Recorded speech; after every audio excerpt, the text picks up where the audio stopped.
Piece of junk tractor. So yeah, you read that title right. This thing's got catastrophic engine failure. If you remember, there was an oil pan leak, the oil pan gasket. So I got the parts for that. And the other day, my brother took the oil pan off. And when he took the pan off, he noticed there was a big chunk of metal, actually a bunch of chunks of metal, copper to be exact, sticking out of the oil pickup tube. That's not normal, and that ain't supposed to be there. So him being the good mechanic that he is, he pulled the bearing caps off and looked at the main bearings, and they are scored out the wazoo. Like, it's bad. I mean, you look at the picture. You be the judge of that. So, yeah, this tractor continues to piss me off every single day, and this one's a doozy.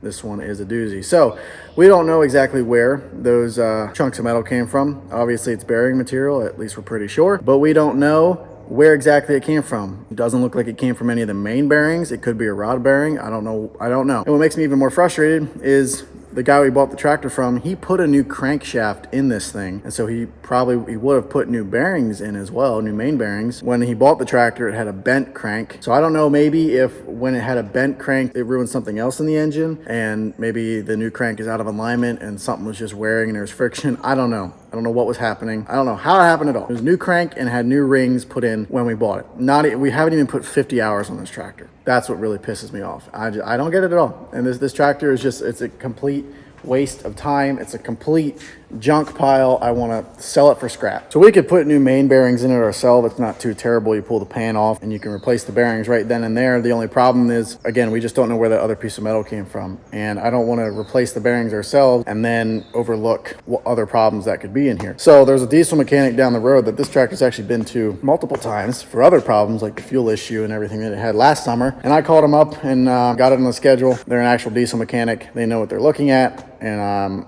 yeah, told them replace the bearings and just see if there's anything wrong with the crank, whatever. Like, we don't know what caused the problem. Don't know how it happened. We don't even run this thing that hard, okay? We don't run it hard at all. We hardly ran it at all last summer. That's why it's mind-boggling that we've hardly put any hours on it. We hardly put this thing under any stress, and it's out here just breaking on us left and right. I'm a week away from making some first cutting hay here, and this is not the time for it to be happening. But that's how farming goes. Stuff happens. You gotta learn to roll with the punches. So we're gonna learn to roll with the punches. So my brother's been working on the AGCO. He's getting a switch made for me. He's rigging up a switch for that fan on that tractor. If you remember last summer, I was having problems with that tractor overheating on me. Not necessarily overheating, but it was getting warm on me and it shouldn't. We figured out it's because of the fan. The fan just never turned on. It's an electric fan and it never turns on. So he's rigging me a switch and hopefully that works. So when I watch that temp rise up, when it gets to working temp, then I flick that fan on and hopefully I can keep that tractor cool long enough so I can get hay mowed and hay baled. That's the plan, because I got to use that to make first cutting. We'll be okay with the AGCO in the case because we were last summer. Those two tractors did a bulk of the work anyway.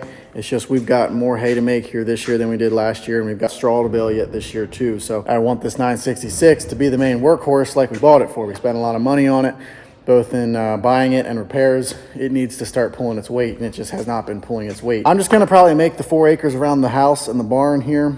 This weekend, it looks like there's a window I could probably make some hay. It's got a lot of grass in it, and we're just making it for steer hay, so I'll ted it more than once if I have to. I'm not trying to make horse quality hay off of it. As far as these new seeding fields for the horse quality, I'm going to wait till I have a good window for that. I'm not trying to push that at all. You know, I could go on and on about how much I hate this tractor, but at the same time, I love this tractor. I've really grown to love it. I love the 66 series. The 1066 would be my dream tractor, just because I'm a sucker for the turbo, but this is as close as it gets without actually having a 1066. But it's really aggravating. Bought this tractor from a reputable guy, went and looked at it. There were no leaks on it. Nothing was leaking. It was a sound tractor mechanically. It looked good. It sounded good, ran good, started good. Everything was good on it. And the day it showed up to our farm. I mean, you can go back and watch the YouTube videos when we made first cutting last year. I mean, the day it showed up on our farm, it has been nothing but problems. Nothing but problems. And it's frustrating because we bought this to be the big horse, a big reliable machine that was, going to take the bulk of the work,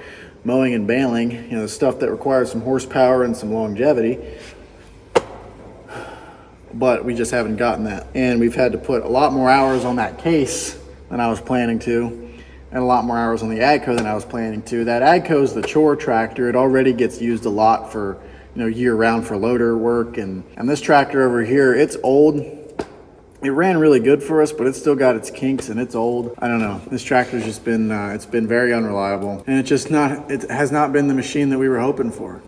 We've tried to, stay up with the maintenance on this thing, and we have. And when something appears, like a leak or something, like I'm on it to try to fix it like that, keep this thing as sound as possible. But it seems every time I fix one thing, 3 more things happen to it. And it's getting to a point where this thing's getting really expensive to run and to keep on the farm.